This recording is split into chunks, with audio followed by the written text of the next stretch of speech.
Alright, today we are watching something that I am very interested in. It is very rare that you get to watch like actual history taking place in these old programs. But what we're watching today might be some actual history. And that's because today we are watching a program called Jungle Yachts in the Belgian Congo. Jungle Yachts in the Belgian Congo. That's a very interesting title to say the least. And this is from 1939, I believe, from the National Harvester Company. So a lot of questions, I guess I have already. Oh, and I feel like I should say before we get started that I actually had to record this intro twice because this is actually under a different name on the Internet Archive. So I recorded this whole intro about the original name of this program, but then I learned that's not the actual name of the programs. So here we are. Let's watch Jungle Yachts on the Belgian Congo.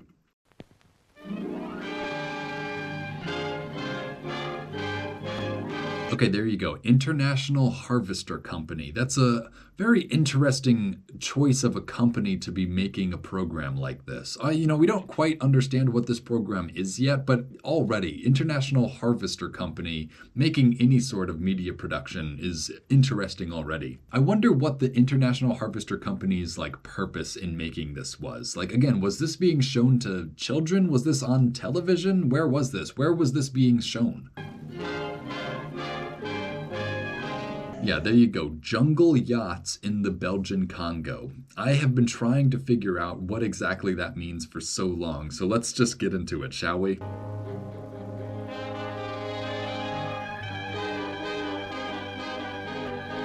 The music is telling me we're watching something a little saucy today, though, just based on that music alone. Alright, the narrator, Chester Santon, film editor, Charles Wolfe, and the musical score, Edward Craig. Alright, remember these names. I feel like I'm going to be calling out their work later.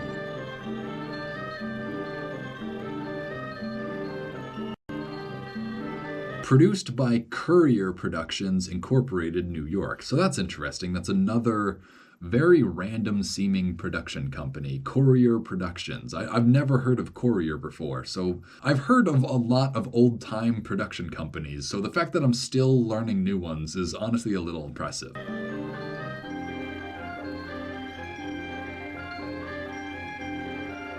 I should also mention there was no version of this program without this text at the bottom. I don't know what it is. Obviously there's a timestamp, but that's not my fault. That's not within my power.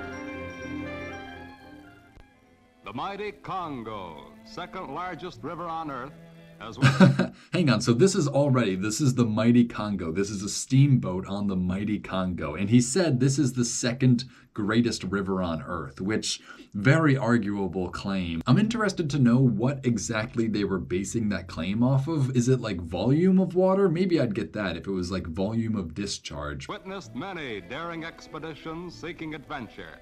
Many daring expeditions seeking adventure. I think the locals would see it differently. But alright, let's keep going. We're in the Belgian Congo, might I remind you. Seeking to solve the mysteries of darkest Africa's hundreds of miles. The mysteries of darkest Africa. Yeah, that is a term that is only found in old programs like this. Darkest Africa.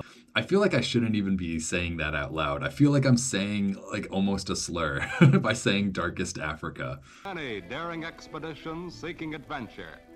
Seeking to solve the mysteries of darkest Africa's... Seeking to solve the mysteries of darkest Africa. So what are the mysteries of darkest Africa still? I guess they hadn't mapped the interior perfectly yet. I bet they're still looking for the source of the Nile River. I think that's the true mystery that they're out for. Maybe they're even still looking for the Mountains of the Moon. This is 1939. This is crazy early. So they might still be looking for the Mountains of the Moon. Hundreds of miles of impenetrable jungles.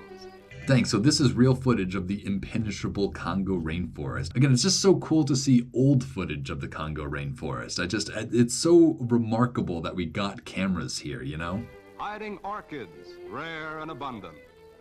Birds and animals. Oh wow, look, yeah, human habitation, a little village. This is awesome. This is an actual legitimate Congo village from 1939. This is amazing. Again, this is the value of the preservation of these archival films. Is we actually get to see what the people of Africa lived like all the way back then. I mean, I guess this is still post-European colonization, but there was still a lot of traditional living taking place here.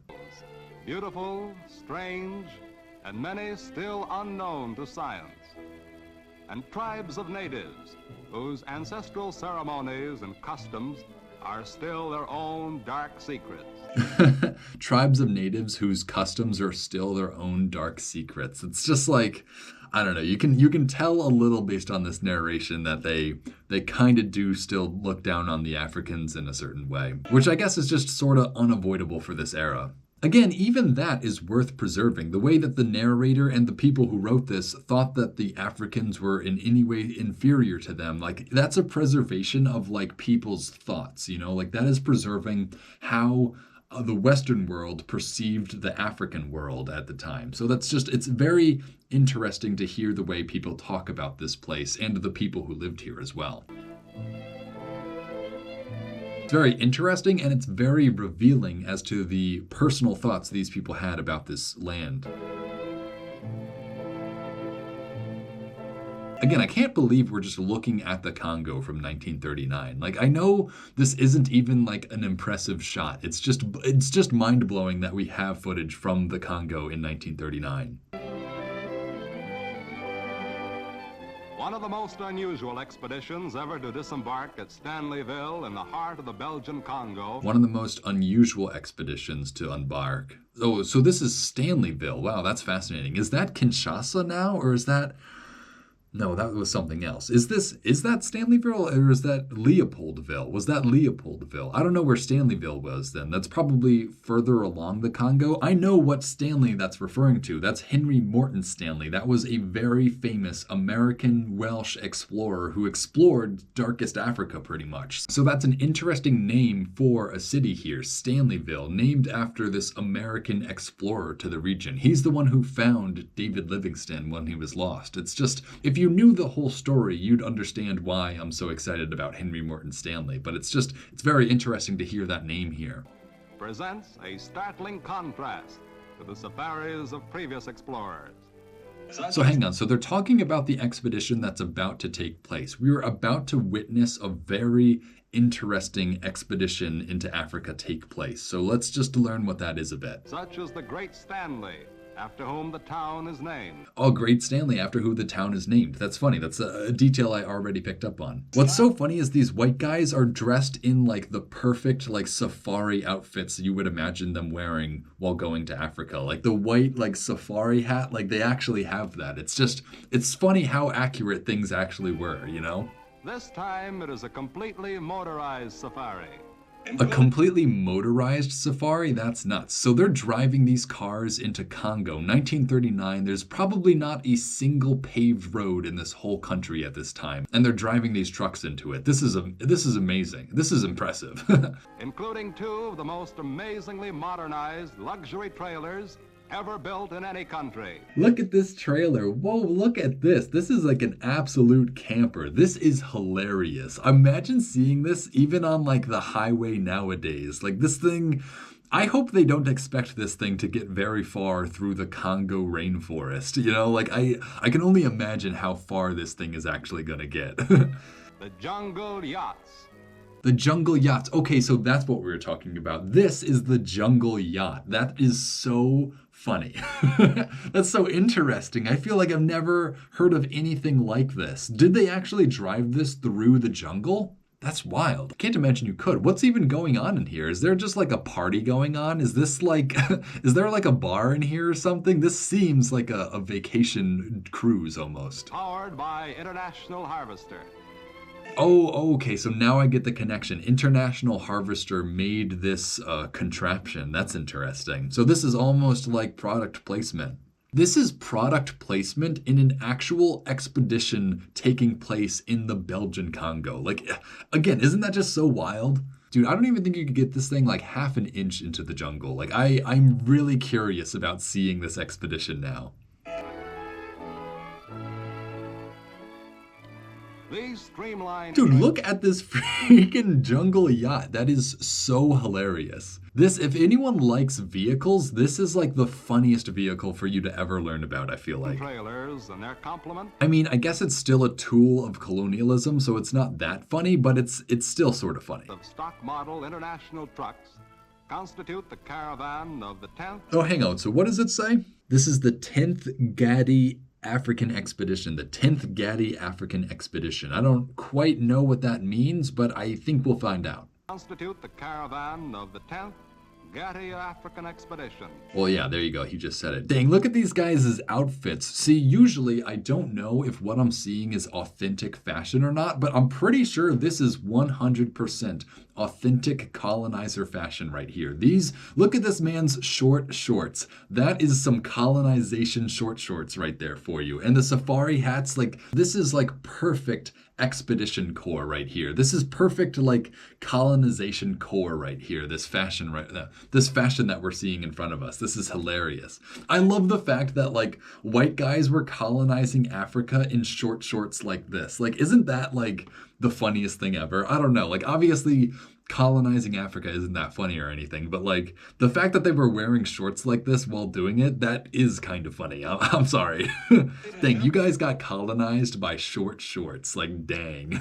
I don't know. I'd be thinking that if I were African too. Like, dang, these guys colonized us. Like, Caravan of the 10th Gatti African expedition under the leadership of Commander Attilio Gatti. Under the leadership of Commander Attilio Gatti. All right, so that is like the leader of this expedition, Attilio Gatti. I've never heard of that name before, but it seems like we're supposed to know who that is. Veteran of many years' experience. Veteran of many years' experience. Well, I guess that's what a veteran means, yeah. In Africa's darkest interior. Exploring Africa's darkest interior. That never gets old. That is just like, wow, okay. Africa's darkest interior. Accompanying him is Mrs. Gatti. Dang, his wife came with him? Damn, that's crazy. Like, I did not expect that, to be honest. Like, that is how you know you are doing an impressive job exploring, when even your wife can tag along with you. Like, His American wife. 2 American engineers are in charge of the elaborate mechanized equipment. dang, I really like that actually, that the engineers are both American. Like, shout out to the time period where all the engineers for every single machine was an American. Like, that's sick.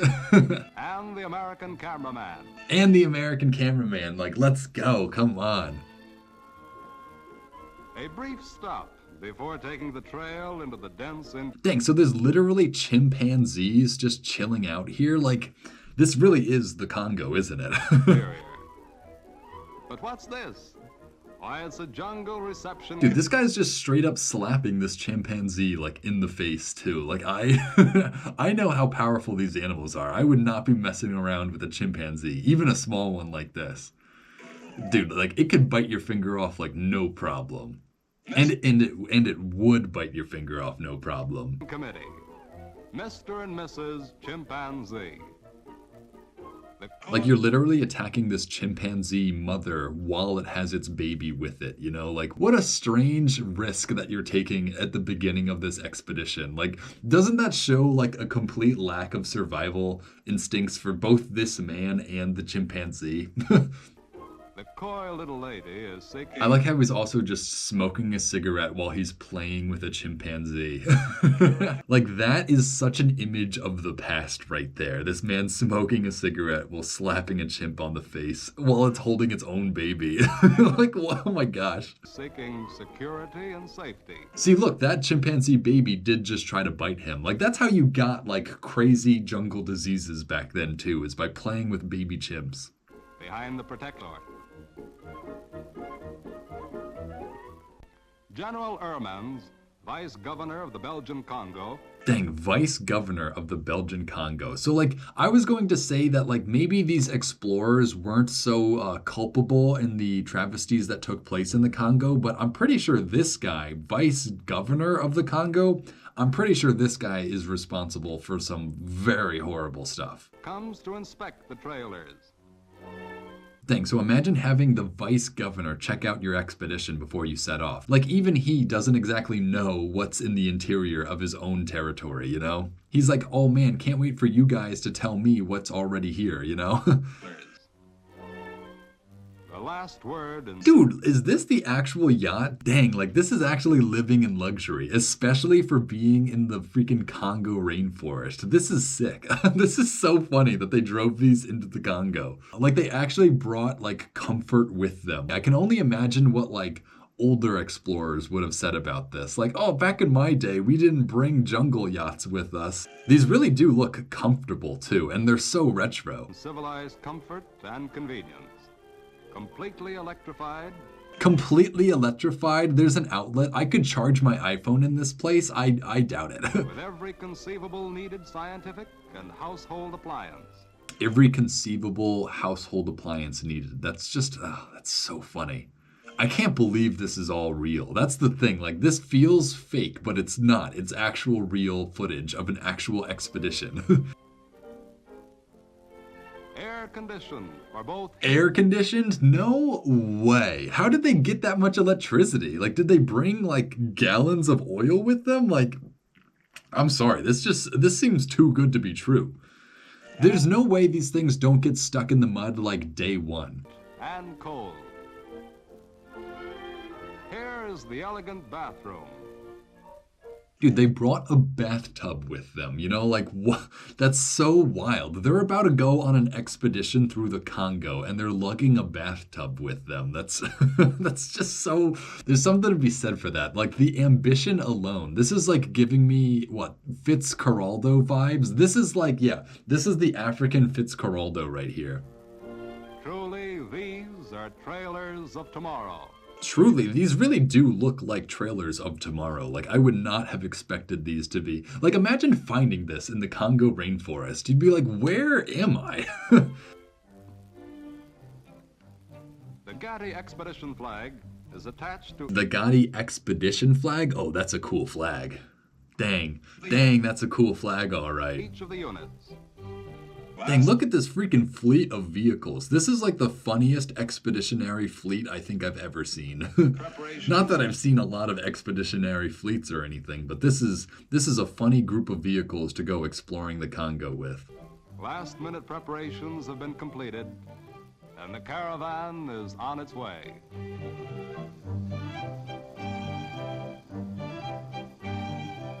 In the jungle and mountain country, the Belgian Congo government has built dirt roads. Okay, so they got dirt roads. I'm still right, they didn't say paved roads, they're dirt roads. So they might still be able to get these things there, but a dirt road turns into a mud road pretty fast. So let's see how far they actually make it with these yachts. It does look like there are some maintained roads, but these are probably like the Belgian government roads. Like, I bet the second you get out into the country or the bush, like, I bet it's completely unpaved and Fair in dry seasons, difficult when the rains come. difficult when the rains come. Yeah, you could say that again.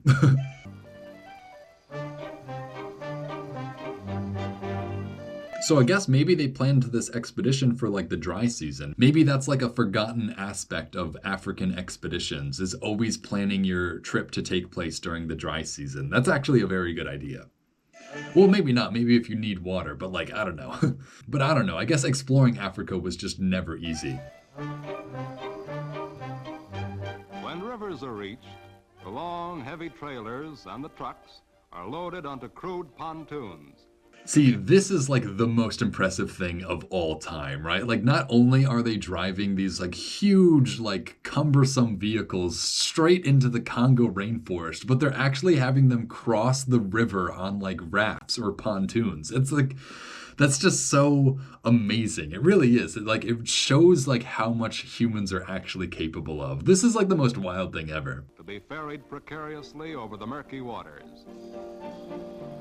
Dude, like the gall, the ambition, like the fact, like the audacity to suggest that you could move this jungle yacht across the river. I mean, it's incredible. This really is Fitzcarraldo, though. If you guys haven't seen the movie Fitzcarraldo by Werner Herzog, go watch it right now. You can stop watching this, I won't even mind. Go watch Fitzcarraldo.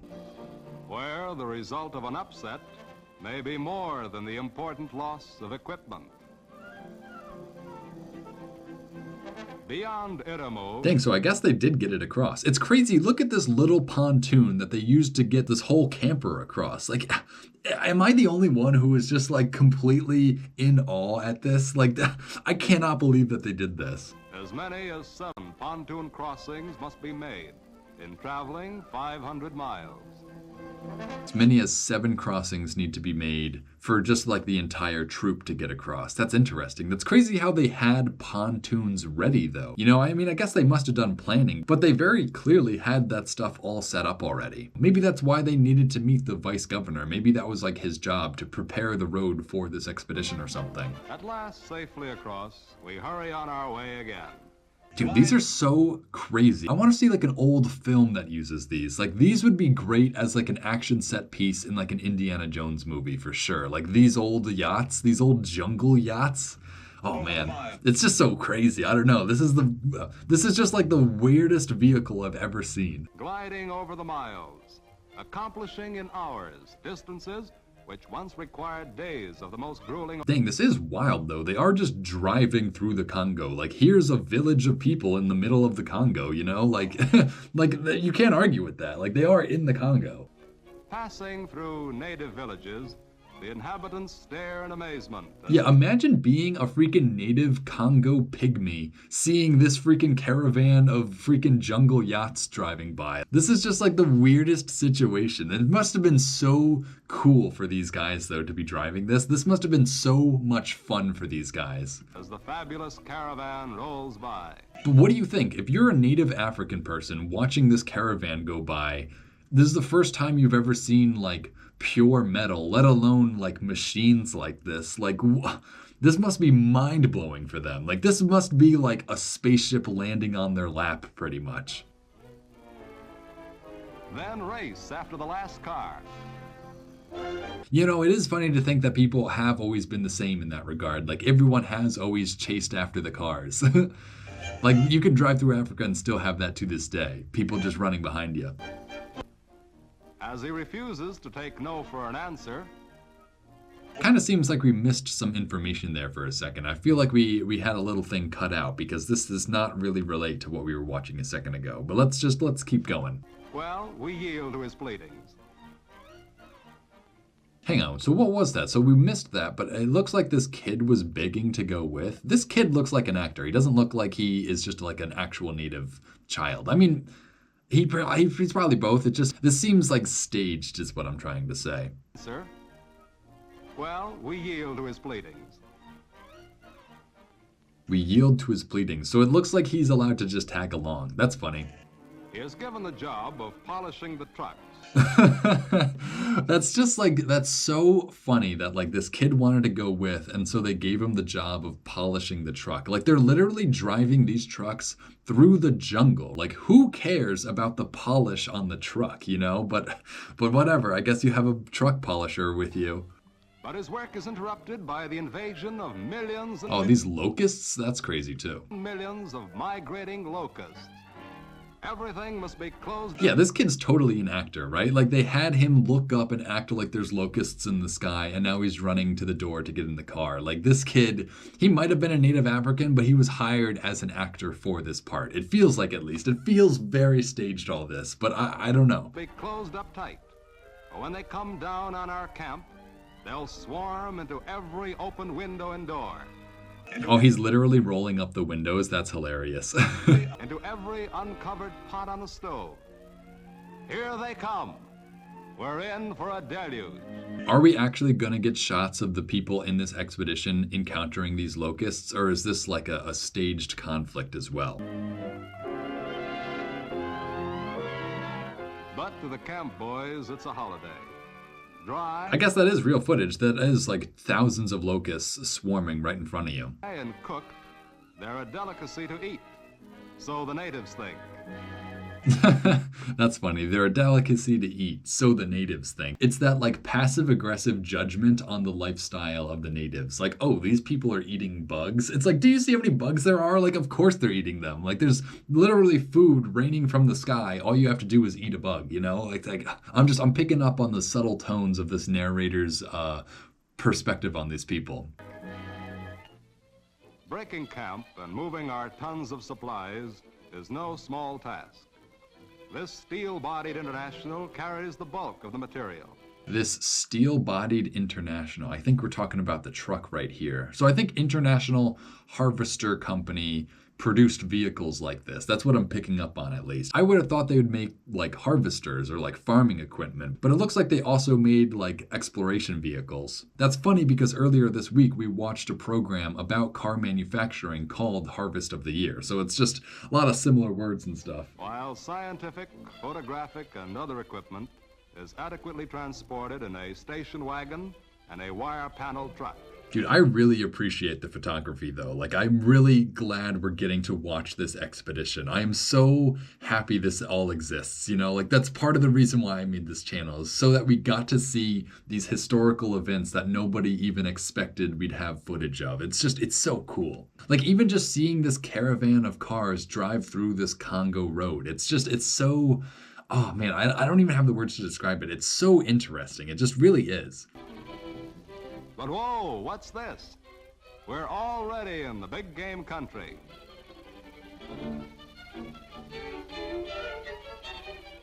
A chance meeting with some Mambuti pygmies.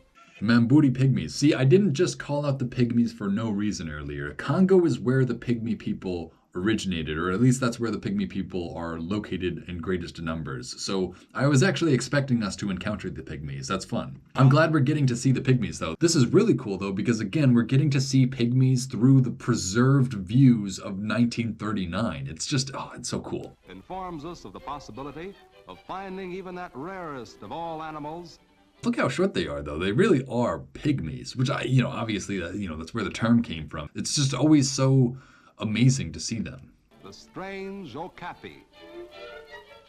Like, what did these pygmies think when they saw all these guys roll up in their international harvesters? You know, like what could even be going through their minds? Like, these are virtually the same as aliens to us now, you know? Like, it must have been such a culture shock, to say the least. But it must have been like amazing. Like, it must have been like so awe-inspiring and terrifying. That's the thing, is like, it's awe-inspiring until they turn their guns toward you, you know? Like, it's awe-inspiring until they actually want your land.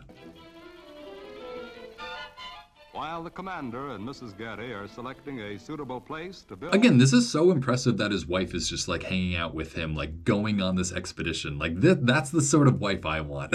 It's just somebody to charge into the Congo with me. ...the main camp, the camera crew has other ideas. This nearby river is the home of a large herd of grotesque jungle amphibians. A large herd of grotesque jungle amphibians. First off, I don't think these are amphibians. I think these are hippos. I'm pretty sure that's what we're talking about here. It's a very, very funny way of describing a hippopotamus. A grotesque jungle amphibian. That's just a very funny description of a hippopotamus. Most pictures of hippos show them standing sleep. Yeah, wow, he even knew they were hippos. He didn't even make a mistake. That was just his actual way of describing a hippopotamus. Very funny that they described them as amphibians. That's particularly funny. I guess they're amphibians in the sense that they go in water, but they're not amphibians in the biological sense. Sleepily on the muddy banks of a river, or snoozing contentedly in the murky... I also like how they were described as grotesque. That's just so unnecessary and so mean. ...water, because they feed at night and sleep during the day. Yeah, dude, I can only imagine the excitement of getting that shot. Like, seeing that photographer getting those shots, that's where I wish I was right now. Just getting some shots of some hippos in Africa. Like, what a fun day. What a fun time that guy must have had. In the meantime, our large corps of native boys proceed rapidly with preparations for the camp. Our large corps of native boys. See, that's also part of the value of this preservation, is getting to see expeditions like this actually relied heavily on native labor. Just look at how many people they actually had working for them. And these people weren't riding in the trucks with everyone else. They were probably walking behind the trucks, you know? Or maybe they were hired on the spot. I don't know if they have translators or anything. They probably did. It's just how do you even command this many people who don't even speak the same language as you? Yeah, they must have had a translator. Such work as this in Africa is done in rhythm. Again, that's another questionable observation. I mean, I guess it's true. It's just I don't know. I guess just associating every black action with like rhythm. I don't know. There's there's a little bit of a weird vibe check going on there. with a few dance steps added for variety. And their It really is funny though that like Europeans and Westerners thought Africans as just being this like incredibly musical people. You know, like just the fact that they turn all the work that was forced upon them by Europeans into like a fun activity. They're just like, wow, these people are so musical. I don't know. It's a funny observation. It's like the perception of like African musicality is only real at the intersection of like white culture or like European culture and African culture, right? Like you only have that observation if you are a westernized European sort of person observing an African community like this. That's just a very, I don't know, specific observation to be making on these people. is 3 1/3 cents per day. What are they doing though? They're just bashing the ground? Are they like leveling it or something? Like, what's the purpose of this? Do you really need like 8 guys to level this one spot of the ground? Like, I just have trouble understanding what the purpose of their work is here.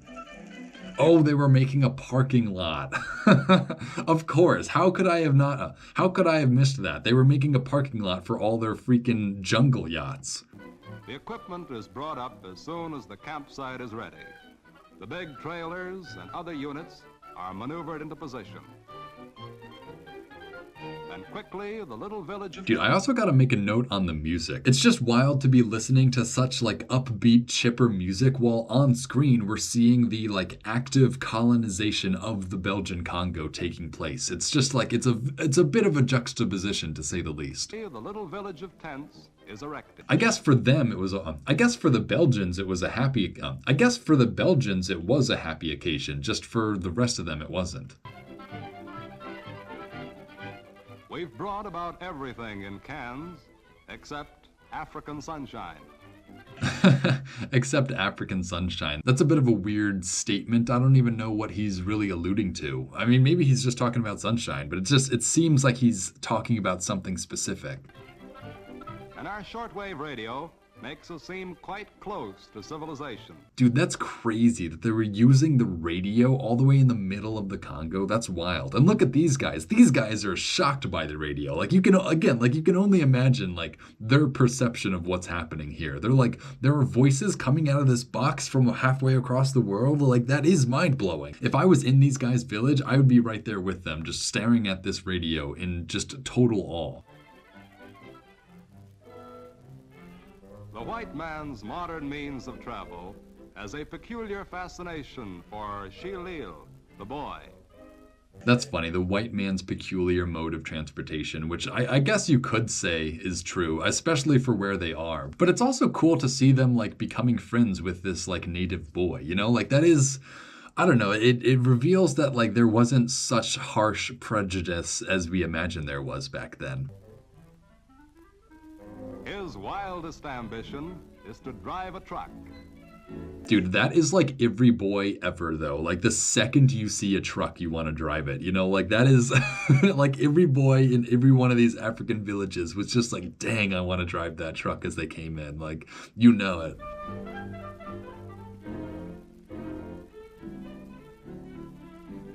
It takes an endless amount of organization and... Dang, so look at this. This is the actual expedition camp for this trip. This is, again, just so wild because, you know, growing up, I always loved learning about explorers and expeditions and all of this sort of stuff. This was exactly what I wanted to do when I was a kid. So actually getting to see what it looked like and how it operated is just so enlightening and so fascinating to me. It's just, it really is. Detailed direction to carry such an expedition through a year in Africa. Dang, so this is a year-long expedition. See, exactly, like how do they have the gasoline to support them? Like they have AC. Like how are they supporting that for a year? I just don't understand.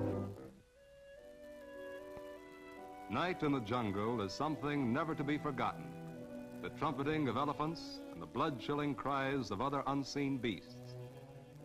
Those were some cool shots of everyone working in their tents, though. These must have been staged as well, right? Like, you don't get this perfect of a silhouetted shot unless you really know what you're going for. So, like, I'm pretty sure they did this for the visual, but, like, even still, I appreciate it. And it's actually really cool that you get to see the cameraman. I know it's in silhouette, but even still, you can see the big film camera that they were using, and you can see them like pouring over their film and everything. Like it's really cool to get the behind the scenes on who was actually filming this. Other unseen beasts, and an occasional game of African golf by the native boys.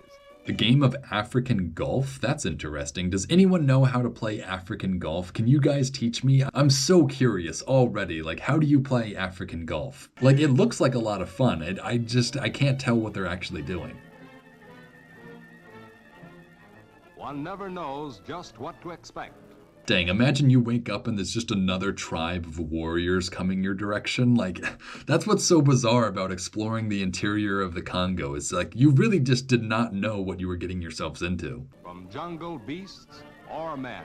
Jungle beasts or men. All right, so we're kind of tearing the face off of the perceived white supremacy here. Like, these are either beasts or men. Like, you can tell that they don't quite think of the Africans as, like, fully human.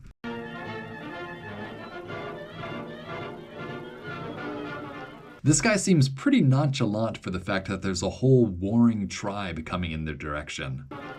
Even our own boys are wisely suspicious of the tribesmen. Yeah, but like props to the cameraman, right? Like they were watching this tribe advance and still got all the footage. Like they weren't scared at all. That's impressive. Not that this is necessarily like an aggressive move by this tribe. They might just be curious about like the future vehicles that they heard driving through their area. But like I'd still be nervous seeing this roll through, you know? You just never really know what to expect when you just have no knowledge of the people who are around you, you know? Like you don't know who you insulted or whose territory you're in. You're just driving through. So like this sort of stuff could and did happen. Emerge like specters from the forest trails. Dang, this is a cool shot too of the explorer with his back turned to the camera as this like whole African tribe comes in. This is a cool shot. Like, it's pretty badass, not gonna lie. Like, I know this guy's shorts are very short, but, like, the fact that he's showing no fear, that's what's impressive. Like, he's got his arm on his hip and he's just waiting for these people to come to him. Like, that's pretty cool. Looking into some of their faces. And again, because this footage is all authentic, what we're seeing here is the legitimate, like, lifestyle and, like, fashion of these African people. Like, the face paint and all the hats they're wearing, this is all authentic African anthropology really right here. Caused unpleasant recollections of the fate of other explorers. For these natives once were all cannibals. And see, that's a bit of an iffy claim as well. These natives were once all cannibals. Like I really don't know if I believe that. I think that's a bit of your prejudice coming through. Maybe they were. I don't want to say I know anything about these people, but like I just have a feeling they weren't cannibals. some secretly still practice the pastime. Secretly still practice the pastime. See, that's like such an old stereotype of not only like Africans, but like uncivilized people, right? Like whenever you want to convince people that these people are bad, just tell them that they're eating humans. You know, like I really just don't believe that statement. I mean, I guess it could have been true. I don't think so. But we soon learn that their visit is an amiable one.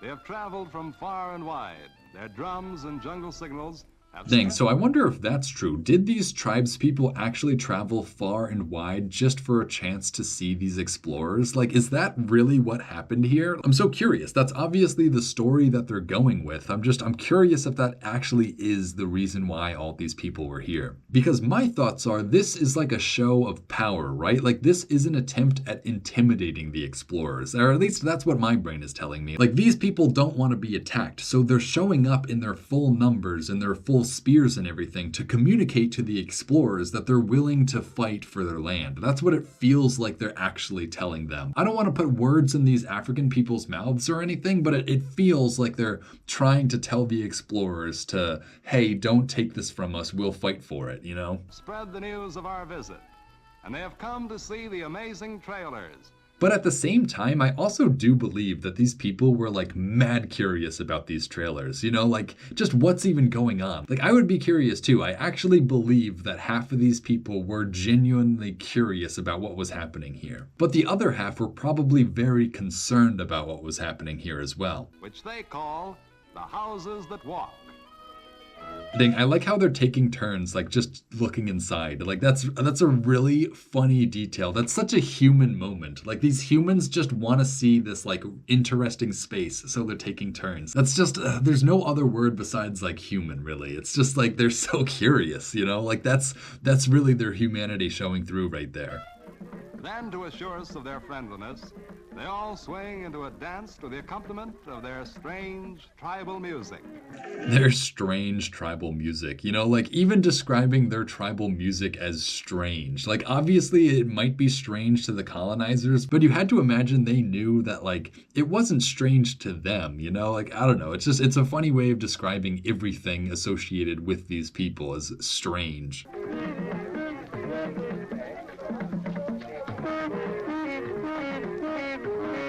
What instrument am I hearing though? I'm hearing drums, but I'm hearing like a wind instrument almost.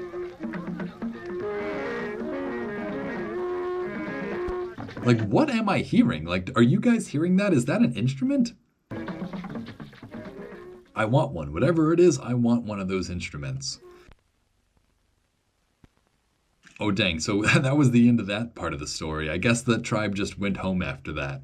One of the purposes of this Again, was that staged? I can't imagine that that was staged, but it also sort of feels like it was staged. I don't know, it had to have not been staged, but like, it felt too perfect at the same time. expedition was to photograph the strange okapi in its natural environment. The pygmies had That's so funny. They're trying to photograph the strange, again, the strange okapi in its native environment. That's like the animal that's like half zebra, like half horse, right? Like the weird, like donkey animal. That's funny. That's funny how that's a goal of this expedition, too. That's actually very interesting how part of their goal was like the scientific collection of information. That's very interesting. finally located the feeding ground of one of these rarest of animals. And it's also so funny that they went into this with the very specific animal in mind that they wanted to see. Like, I would not have expected that. I would have imagined that they would have been interested in seeing every animal, but no, they had like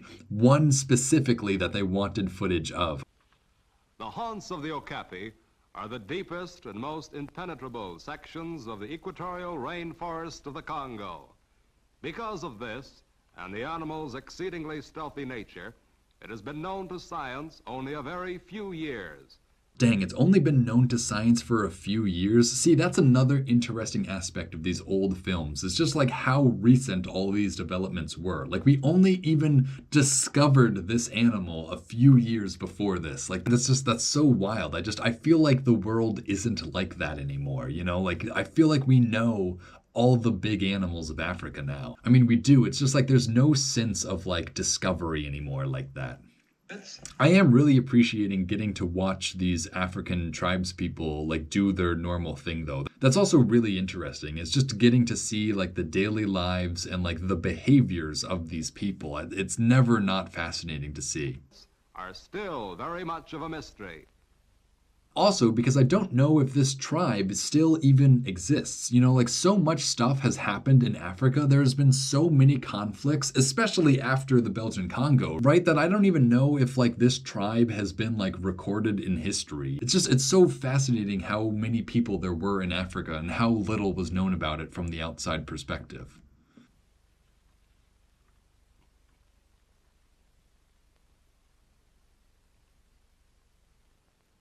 Needless to say, Oh man, for a second I thought we like completely lost audio, but it was just a very long pause. Okay, that's good. we all hold our breath. See, this is awesome footage. You're actually getting to see pygmies hunting in like their native habitat, which feels weird to describe it as native habitat. I guess a better way to say it is it's them hunting on like their home turf, you know, like they are in their element here. Like that's really cool to get to see. As we noiselessly approach at the heels of our pygmy guides.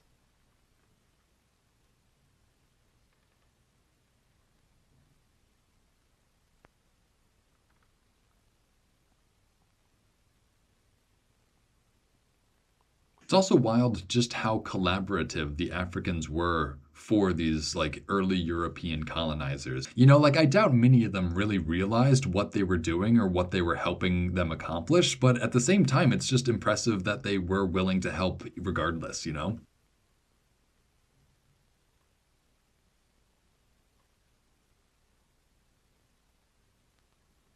And there he is. Dang, that's so funny. Wow. So, oh, hang on. So that's the cameraman. So the cameraman is trying to get to the front of the caravan so that he can actually take the video. That's so funny. I love seeing the cameraman in these too. And there he is. Dang, that's crazy. So it sort of is like a zebra and like a horse. Like the back of its legs are like striped. Most of its body is brown. It is a very interesting animal. I will give them that. To the layman, the okapi appears to be a grotesque cross.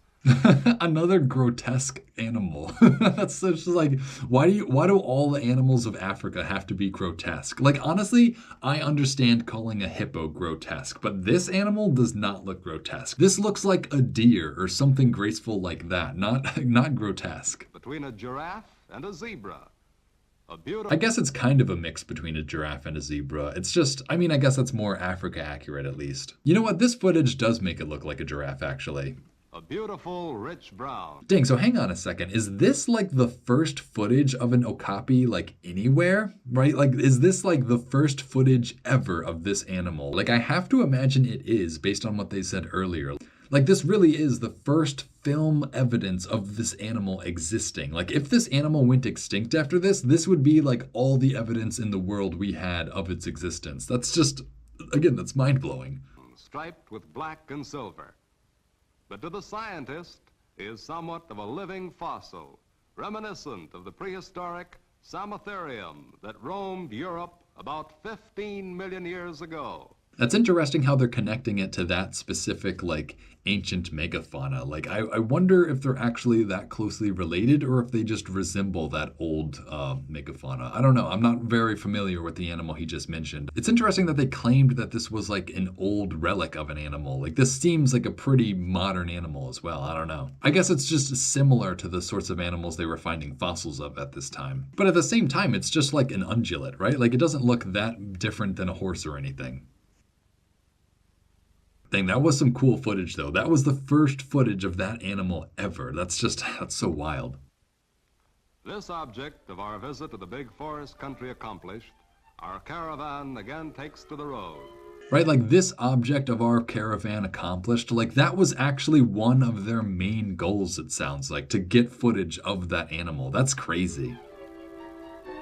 That's not crazy. That's just cool, really, is what that is. That's like a really exciting event to happen, too. Like, can you imagine how excited the photographer must have been to finally find this animal? That's just so cool. Like, imagine people in Europe saying, no, that animal's not real. No, that doesn't exist. No, somebody made that up, right? Like, people would describe this animal and people just wouldn't believe it until you got footage like this. Like, this was the first time this animal was actually confirmed to exist at all. It's just amazing.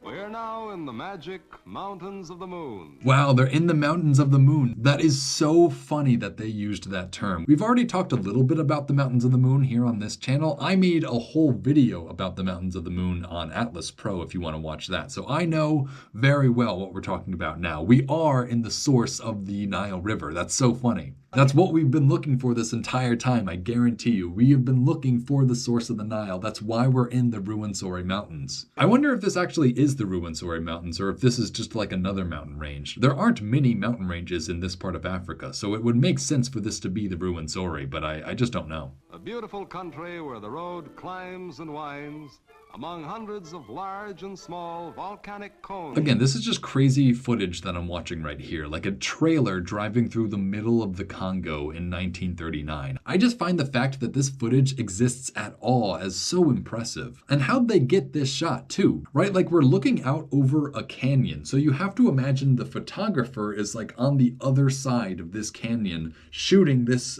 trailer go down the road. It's just like they must have done something complicated to get this shot as well.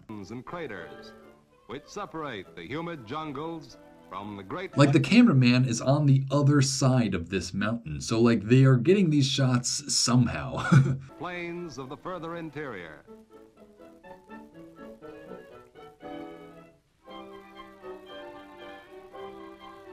Elephants are plentiful. The ponderous pachyderms find daytime shelter. The ponderous pachyderms, another funny way to mention an elephant. In the clumps of trees, from which they stare at us disdainfully as we pass by. As they stare at you disdainfully. I like that they were at least aware that the elephants were looking at them disdainfully. I believe that detail entirely. I think I already know what an elephant staring at you disdainfully looks like, so I'm pretty sure they were spot on with that detail. Our safari speeds onward, rapidly leaving mile... Again, this is just another impressive shot for the cameraman to have gotten, because he needed to have climbed to the top of this hill to get this downward shot on this road. It's just it's an impressive amount of work that went into the filming of all this. After mile behind. And we really have to appreciate the filming of this because there's whatever.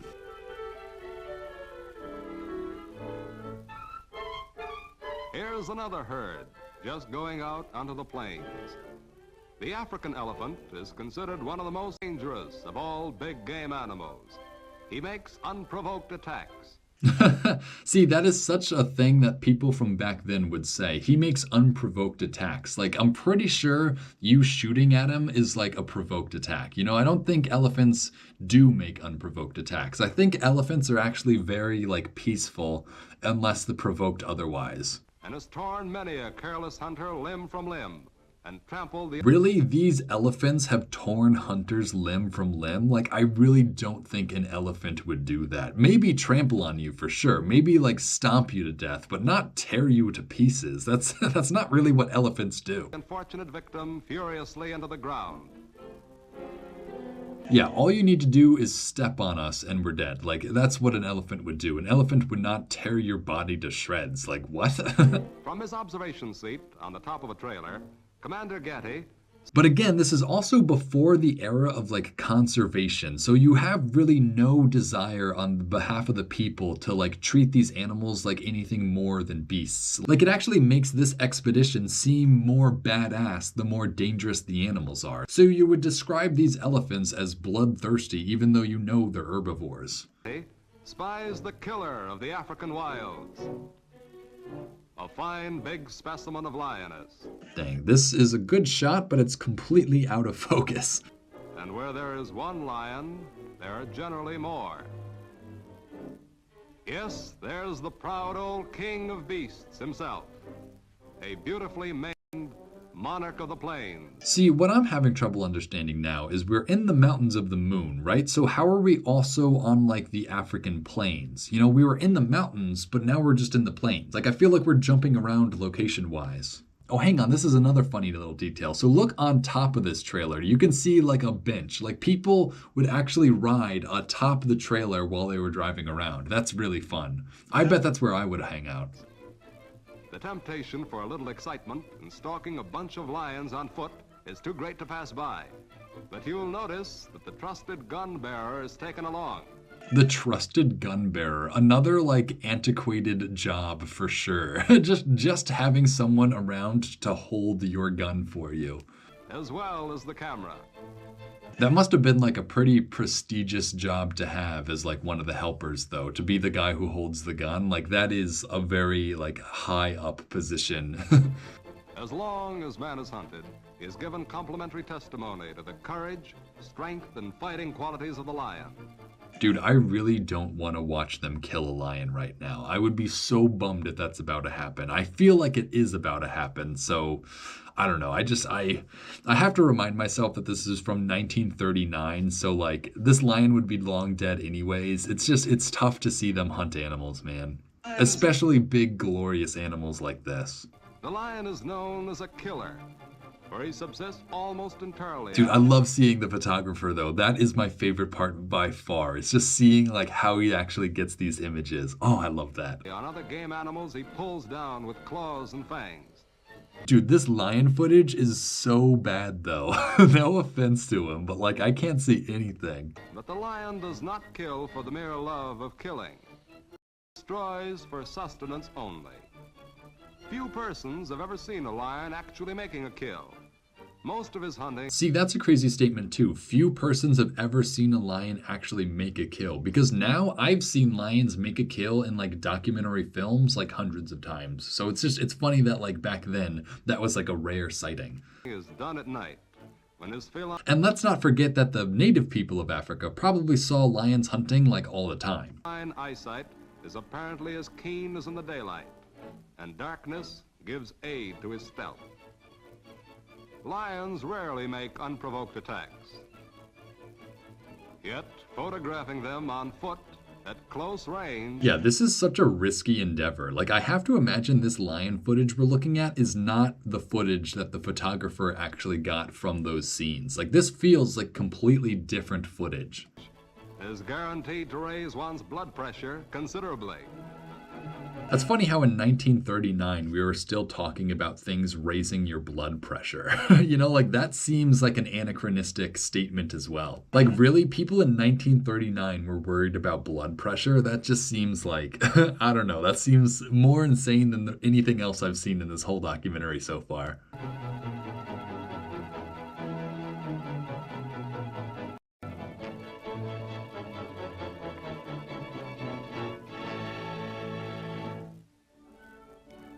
But even lions... Another impressive shot for this expedition, like they must have gotten the photographer across this river in order to get this shot. So like I'm just trying to appreciate like how impressive it is that we're actually seeing any of this. ...are only a port of call with us. We must be on our way again. Giraffes give us but little attention and go racing off like animated hobby horses. Animated hobby horses. That's a funny way of describing a giraffe. A herd of zebras also show us their heels. A herd of zebras also shows us our heels. See, I love uses of language like that too. That's such a poetic way of saying the zebras ran away. You know, they showed us their heels. It's just, nobody writes like that anymore. The houses that walk carry on through jungle and... The houses that walk, yeah, I guess that's a good way of describing them. That might have been the way like the native people described them. That's an interesting thought as well. Plain. We are left far behind. New tribes and new adventures meet us in an ever-changing landscape. New tribes and new adventures need us. I don't know, there's definitely a large amount of like romanticizing exploration here. Which is fair. I mean, as a kid, I grew up wanting to be an explorer because of stuff like this. So, like, I'm definitely susceptible to the romanticization of exploration. So it's good for me to be able to notice it. Here we are in the land of one of the most amazing tribes in all Africa. The land of one of the most amazing tribes in all of Africa. What is the most amazing tribe in all of Africa? Are we going to talk about the Maasai? The giant Watusi.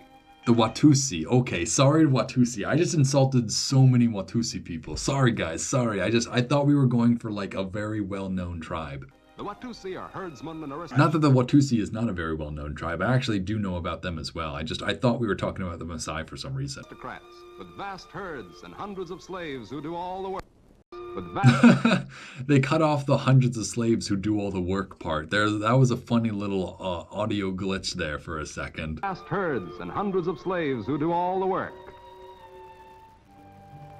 The cows are lured Hundreds of slaves who do all the work. I wonder if that's true. Did the Watusi actually use slaves, or is that like another, like a Freudian slip of these people? Like, oh look, all these African people doing labor, like, must be slaves. You know, like, is that actually true? Did the Watusi people rely on slave labor, or is that just a little bit of a weird perception on the part of the Europeans? in to be milked by the slaves who use the calves as decoys, carrying them piggyback or in their arms like babies. That's actually hilarious. They're giving these cows piggyback rides. Is that where the term piggyback ride came from? Would people move pigs like this so much that those became piggyback rides? That must be true. That must be where it came from.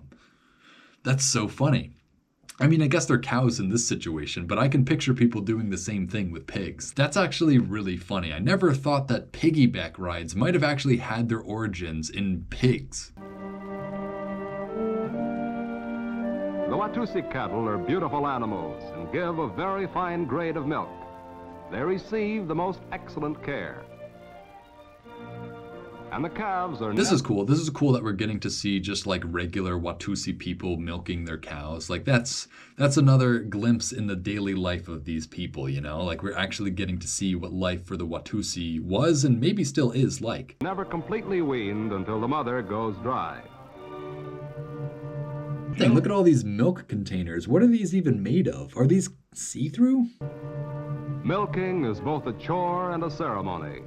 Here, a Watusi prince blesses the day's milk. Hang on, wait a second. So this is a Watusi prince? That's so interesting. First off, I have to make a mention of his hair. Actually, both of their hairs. Like this Watusi hairstyle, can I convince any of my African American viewers to get a hairstyle like this? Like this is definitely meaningful to the tribe. It's such a look. I don't want to be mean. It's a very interesting hairstyle, I guess.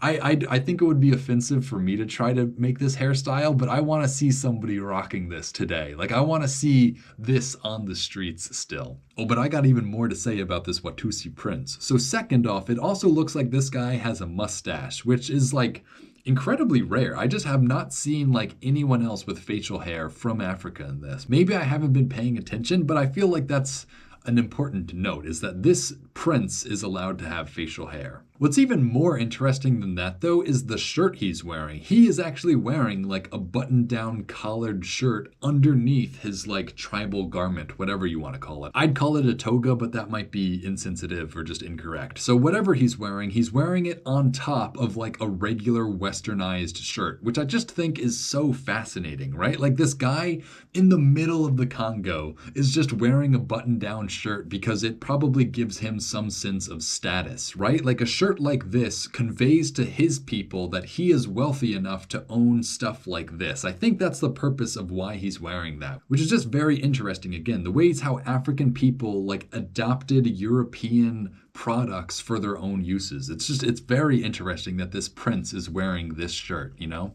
Blesses the day's milk. Did he really bless that milk though? It kind of looks like he just grabbed it and gave it back. Like I don't know if that was a full effort blessing that he just gave. Every man in the tribe is a prince, and each man's bearing is dignity personified. The milk is carried to the house to be stored in great calabashes. The cream is made into butter. And one of the... No way. They were making butter out of it to make lotion? That is... I don't know if what I'm about to say is like risky at all, but like I really think that's funny that they're still making lotion. Like that that is a very African thing, I guess, is to have like skin lotion. That's very funny. Unusual uses of the butter is for the regular massaging of the bodies of the prince's growing sons. Is this actually what they would do? Your mom would oil you up in this lotion? This is a little weird. No offense to you guys, but like this is weird from my perspective. The Watusi are as superb a race of athletes as the world has ever seen. See, again, we're using like this superlative language. By calling the Watusi like a superior race, you're obviously implying that there are other tribes in Africa that are inferior. Or, you know, that's the suggestion based on the language used. So I'm always a little sketched out hearing like, oh, this tribe of people's the best. You know, it's like by calling any tribe superior, you're calling other tribes inferior. So I don't know, questionable statement right there, but I'm sure the Watusi at least would agree. Bodies of the prince's growing sons. The Watusi are as superb a race of athletes as the world. The Watusi are a superb race of athletes. Like, I don't know. I feel like if I described certain people like that, I would get in trouble. The world has ever seen. They are lithe, broad-shouldered, narrow-hipped, good-looking. See, they're giving them all these weird descriptions. Again, it's not bad that they're describing these people as good and attractive. It's just the suggestion that there are other people who are not like that that's the problem, really. Graceful. Tradition says they are descendants of a noble race of ancient Egyptians. The descendants of a noble race of ancient Egyptians? I'm trying to remember where exactly the Watusi are. I think they're in like East Africa around the Mountains of the Moon. So like, I don't think they're Egyptian at all. Maybe, but like, I don't think so. But what a fascinating way to describe them. Like, that's something else that I feel like other people will be really surprised by. How like these white people didn't just like hate the Watusi, like they actually had respect for them. But they did hate like the other tribes that they didn't describe as being like athletic. The world has ever seen. They are lithe, broad-shouldered. They are alive, broad-shouldered, narrow-hipped, Narrow-hipped? See, like, what a very, very specific way to describe a people as attractive. It's just like, I don't know, it weirds me out hearing descriptions like, Good looking, graceful.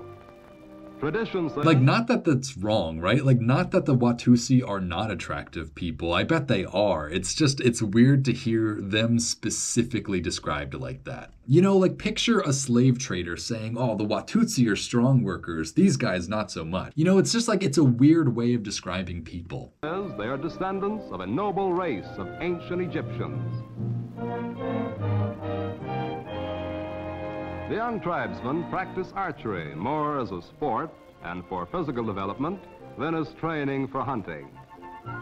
See, that's interesting. I would imagine they would also be training for hunting, but like, I don't know, maybe they're just having fun. You know, like people in America shoot their guns for reasons more than hunting as well, so I get it. I get it, guys. The boys also practice high jumping. For it is in this sport that the giant Watusi excel every other people in the entire world. It is in this sport? Wow, they're actually doing the high jump. Like, this is an actual, like, legitimate high jump event. That's wild. Is this where this came from? They just said that, right? The Watusi are better at the high jump than any other people in the world. Like, wow. I was not expecting for us to be watching a high jump competition right now. When they gather to compete for honors, their accomplishments exceed any records which have Dang, and they're kind of doing like the style that was adopted later in the Olympics, right? They're almost doing the back jump. That's so fascinating. So did the high jump come from these people? Like, it seems like they were doing exactly what the high jump is. I don't know. I like, that's so fascinating. Wow. Like, these people really were the highest jumpers. I feel like that's another thing that's going to get me in trouble saying, but like, they were the highest jumpers in the world, I guess. Like, they literally formed a culture around jumping high. Ever been made at the International Olympic Games. At this impromptu exhibition, several men cleared the bar at 7 feet 1 inch. 7 feet? These guys are jumping 7 feet in the air right now? Holy moly. And it is reliably reported that some of the princes have gone over at the amazing height of 8 feet. This is wild. Like, this is so impressive. These guys aren't even wearing shoes, you know? Like, there's not even a landing pad for them. They're just landing on their feet. I think that's maybe the most impressive part, that they're not landing on their backs. They are landing on their feet. They are jumping 7 feet high and landing on their feet. Amazing. Holy moly. The official world's record is 6 feet 9 3/4 inches. 6 feet 9 3/4 inches? That's about how tall I am. No, I'm 6'7". But of all the customs and practices of the giant Watusi, the strangest is that of their Iniambo, or sacred cows. Iniambo means cows with long horns. Yeah, you can say that again. This is very interesting. I'm actually very happy we're getting to learn this much about the Watusi. I feel like we weren't actually going to learn that much about these people, but like, I'm really happy we are. And they have them to the length of 12 feet from tip to tip. Dang, these horns are 12 feet in width? That's wild. Each of these sacred cows has its own attendant. Each of these cows has its own attendant? See, that's a very valuable cow then. Slave whose life work it is to care for a particular cow. Dang, so one slave would be dedicated to a cow for like their whole lives, or I guess as long as the cow lived? That's amazing too. Again, I'm very curious about the slave culture within this society. Like, what was the slave culture like? Like, who were these slaves? Were these people who were captured from like a neighboring tribe? Or are these like criminals from inside the tribe? Like, where are these slaves coming from? Oh, I know where the slaves are coming from, I guess, but it's like, what situation allowed them to be slaves? To adorn it with decorations and to sing its praises. Dude, I love this. This guy kind of looks like he's just wearing a t-shirt, which I also love.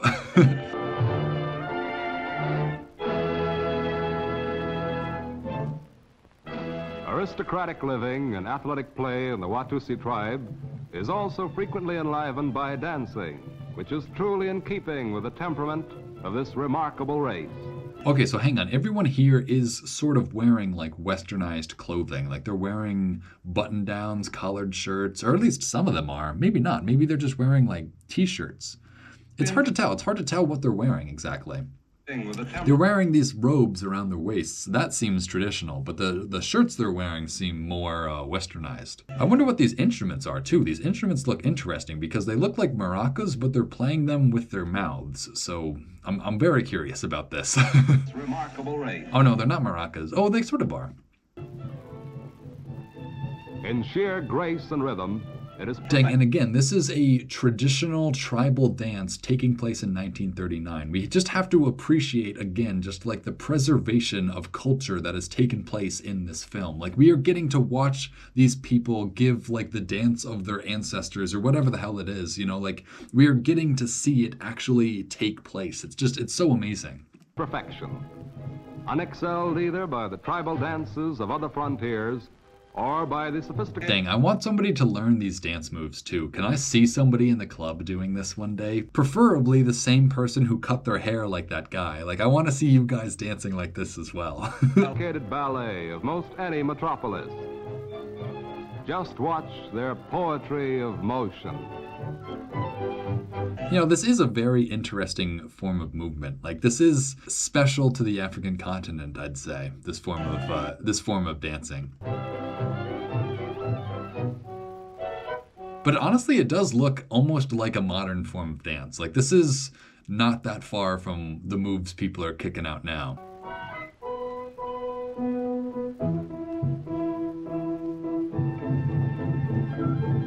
And look at the smile on this guy's face. Is this a guy or a girl? Look at the smile on this person's face, though. Like, they're obviously enjoying giving their performance.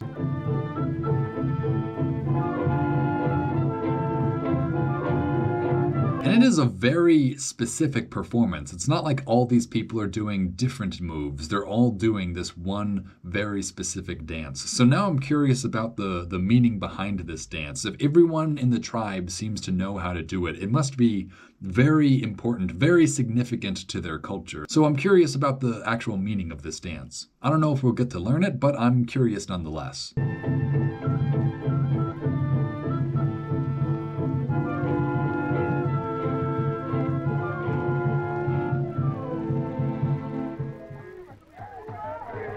Listen to the weird sounds of their own music.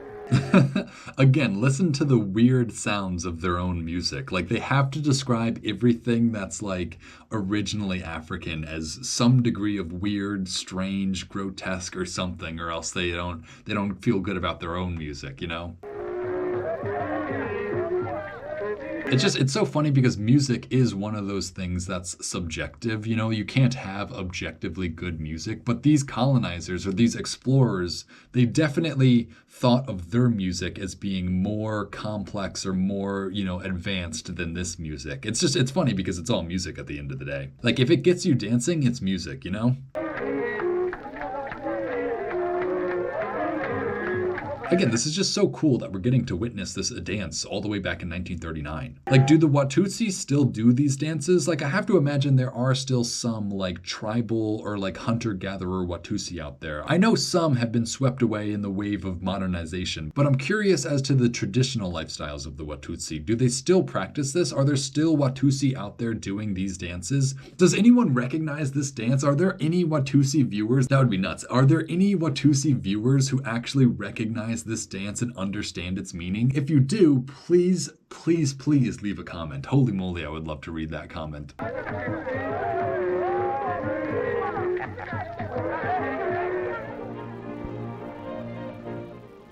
Dang, look at the flag. Look how torn up it is. I wonder if they did that for real. I wonder if this is actually the flag after like a year in the Congo, or if they just tore it up in order to make it look like they had spent more time here. The expedition's flag is tattered and frayed by the ordeal of 10,000 miles of African travel.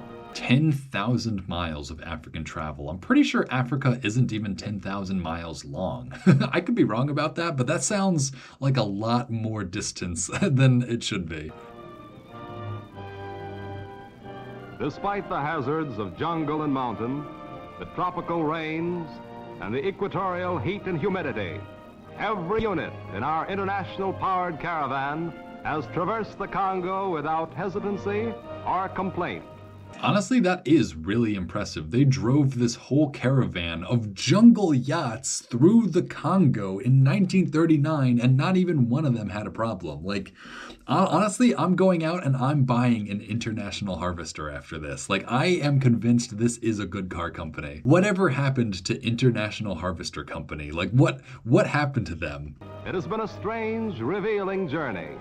Turning homeward is not without regrets.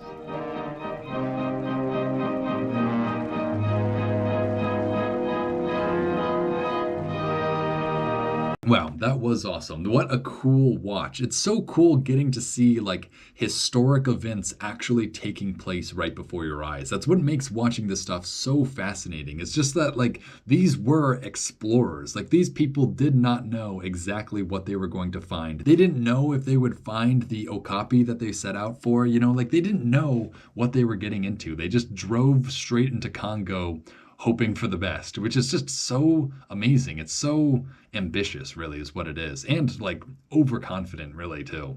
This was a really awesome thing to get to watch. Like just seeing how an expedition even took place in Africa. I feel like we always hear about explorers, but we don't actually get to see what the act of exploration actually looked like. And this is a really good exemplification of that. This is what African exploration looked like, at least in the 30s. Obviously, they didn't always have cars with them wherever they went, but they still had pretty much the same goal as everyone else who was exploring the Congo during this time. Yeah, I'm scrolling through it, and it really just like every single image in this documentary was amazing. Like getting to see all these vehicles, all the people, all the animals, this really was like a special viewing. I'm glad we got to see this. I'm not quite sure if this deserves to be in the red category. This might almost be a green category, but you know what? The fact that it's in the Belgian Congo, the implication behind this expedition is that the work that they were doing was helping to further establish the Belgian Congo. And hopefully you guys are at least partially aware of all the travesties that took place in the Congo under the Belgians. So what we're seeing here is really people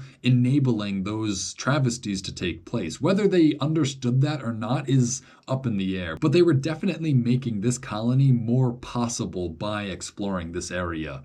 Though I'm not quite sure about the date, 1939, that seems like most of the travesties had already taken place in the Congo. I'm not quite sure about that, but it feels like we're already witnessing a Congo under Leopold. So I'm not quite sure about that part, but overall, this is definitely still a colonial endeavor, like this is still helping to enable the colonial apparatus, which ultimately was not a good thing for the people of Africa. So I think this deserves to be in the red. Even if we didn't see anything that was all that bad, just to like the historical implication of where we are and when we are is enough to earn a red in my book. But yeah, this was mostly just very fascinating. Like every single thing that we saw, the Watusi, the Okapi, like it all was so cool. We're so lucky that we get to have footage like this and just watch it at any time, Like that's really the whole purpose of this channel, is just appreciating how amazing it is that we have footage of expeditions like this. And we get to see this part of the world from all the way back then. Like how much other footage of African tribes is there from 1939? I bet you not very much. I guarantee you we just watched a very big percentage of the amount of footage we have of these people from this time period. So this was a really special thing to get to watch. So I think I gotta call it there. If you enjoyed watching and would like to help support this channel, you can follow the link in the description that'll take you over to the Internet Archive. The Internet Archive is where I get all these old programs from. So if you want to help support this channel, you can leave them a donation. And with that, I think we're ready again to cut to black.